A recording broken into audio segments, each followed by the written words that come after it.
I have like two angles where I can just see myself and see how I look like, which I look incredible. And I mean, I look incredible in both angles. I'm outside right now.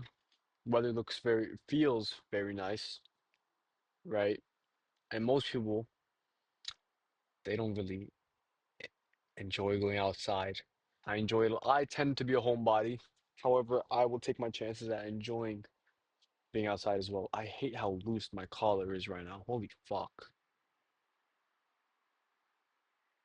Like a loose collar like this makes me look weird. Something tight makes me look better. Tight. Nice. So, we're gonna be talking about going to self-sabotage, right?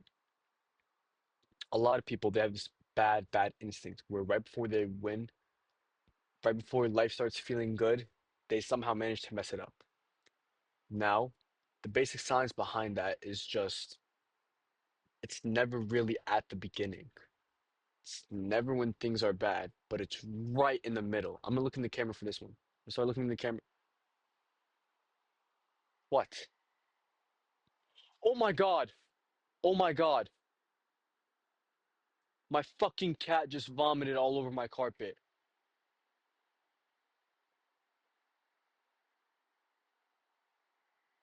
Fuck. I have to finish this video. Damn it.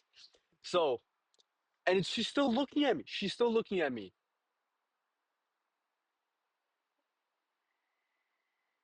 Okay. Things go bad, not at the beginning or not when they already are bad, but it's right when you're close, right when it starts getting good, right when life starts getting good, right when you start doing everything right. And it's not bad luck and it's not random, but it's rather psychology, right? Most people believe that self-sabotage happens just because they're lazy. However, none of that is true. It's really just your brain trying to adapt at where it's at. She's walking away. What a fuck, what a bitch. God, right? So it's actually your brain just wanting to protect you. Your mind doesn't care about your goals, but it cares about how your body feels. It cares about your hormones and what's familiar. So what's familiar for most of you guys is what feels safe, especially when safe feels like it's your worst life ever. This is exactly where self-sabotage is, right?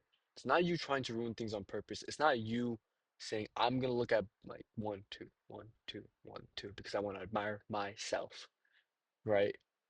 So it's not just your brain trying to pull you back in certain areas, but it's trying to pull your brain is trying to pull you back to where you were and what it's come to. She thinks I'm in love. Do you see my pupils? Do you know where I am? I don't even know where I am. Success just feels unfamiliar with most of you guys, and most of you guys are gonna realize that being unfamiliar is gonna feel dangerous. So you don't based upon what you want. You're based upon who you think you are. And when it doesn't match the version of you in your head, your brain's gonna become it's gonna have tension, and instead of adjusting your identity, it's gonna unconsciously bring you down. Most people don't talk about it's never having a fear of failure, rather a fear of success. I've had a very long day. Excuse me if I'm fucking talking weird as hell, right? Success comes with pressure, expectations, and there's gonna be a bunch of eyes on you. And there's gonna be a lot of eyes on you, a lot of responsibility, and a lot of comfort. But if your brain starts realizing that if you stay in a spot, you're not going to lose anything. You're going to go back to your normal life. And your brain's fine with that. You're fine with that. Especially if that spot is just you staying normal. I would much rather be. This is very. A lot of people say this is controversial and this topic is weird. But I said I would much rather be in a spot where I'm worse than a spot. Like, let's say I'm comparing myself from last year. I'd much rather be in a spot where I'm worse rather be in the same spot. Obviously, I'd rather be in a spot that's better, but I'd much rather be in a spot that's worse rather be in the same spot. Because if I'm in the same spot, that means I live the same life over and over and over again. If I'm below, that means at least I may have had some fun. From above, that means I've had the most amount of work done, right? So there's going to be a bunch of layers. Like it's imposter syndrome. Fuck, I can't speak. You're going to start doing well, then you're going to feel like you don't deserve it. Then you tricked everyone and it's going to collapse any second. What are you going to do in that scenario? You're going to have to slow yourself down. You're going to procrastinate. You're going to stop doing what was working. And then just because you can't handle success, your body is going to be like, okay, we need to slow down, right? It's going to feel fake. It shows up in stuff like this. You gym 3, 4, 5, 6 times a week. Then it just stops. You start making money, then you start making emotional decisions. You get into a good relationship, then you overthink everything and ruin the peace. And it's always the same pattern.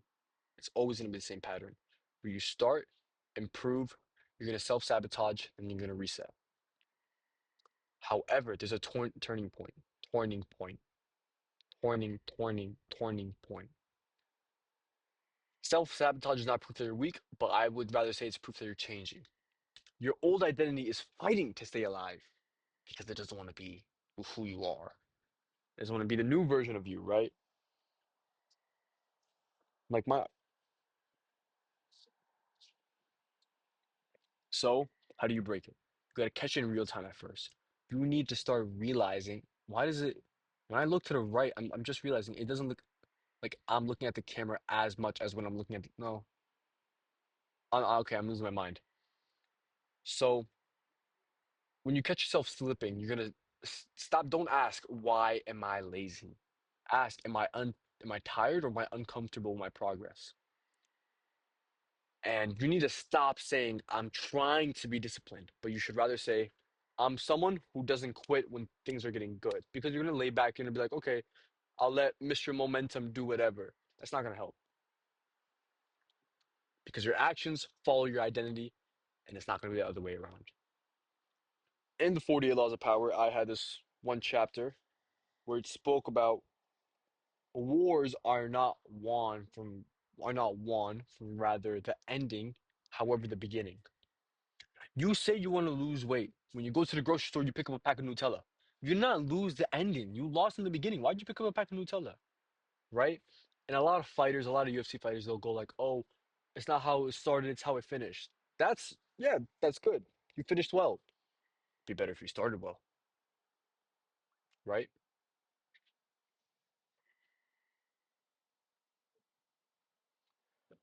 So you need to start making success feel like it's normal. Don't feel excited. Don't feel like it's rare. Don't feel emotional. Just normal. Stay consistent and stay consistent. Stay disciplined, right? Most people, they're going to fail when they can't handle success. The truth is worse. They're going to fail because success feels so unfamiliar. So they destroy it just to feel like themselves again. And that's going to continue happening until you realize that you're not going to lose because you're not capable, but rather you're going to lose right before you decide to walk the plank. You need to write that down. Okay. I'm telling you guys that most people, they don't really self-sabotage. It's just the way their brain is wired. It's going to be in such a weird state where they can't really seem to understand if they're undisciplined or unmotivated.